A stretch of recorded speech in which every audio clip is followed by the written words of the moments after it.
what you need to know about creating content. So your content should add value and teach something to someone who's visiting your website and reading your content or consuming your content. Focus on informing people and teaching and adding value first, selling second. That's how you're going to succeed and how you're going to buy their trust in order to sell them later on. Don't rehash old garbage and just rehash the same content over and over. Try and create something new. Try and build original content. It's going to help you in the long run. Your headlines, keep your headlines to under 6 words where you can. This is mainly for the sake of Google indexing. Google indexes the first 75 characters, so you want to make sure your headline fits in those 75 characters. Typically under 6 words is the easiest for consumption. Use odd numbers in the headlines where you can. Odd numbers, psychologically, tend to have a better click-through rate. Use power words and insight, emotion in your headlines. So use power words like happy, amazing, mind-blowing, anything that'll incite emotion, which will then lead to someone clicking through and thus increasing your click-through rate by using those emotion trigger words. Inside your content, create a conversation. Actually talk to that person that's reading your content. Use you or your, or basically like you're speaking to them face to face. Use a conclusion at the end of your article or at the end of your content. There's a lot of people who go to blogs, scroll all the way to the bottom just to see what the content is all about. If you have that summary there and it's compelling enough, people are more likely to go back to the top and read it all the way through.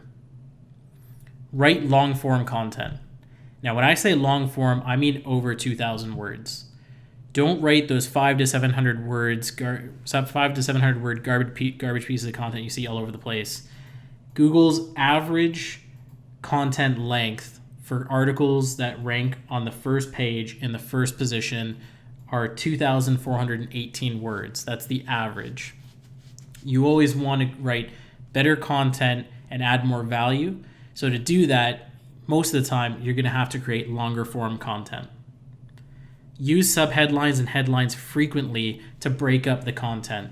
So every 250 to 350 words is about where you want to be. That's going to make it really easy to digest that content that you're creating. Also use images to break up content, but use them less frequently. Images can really add a lot of file size to your load, to the page that you're loading.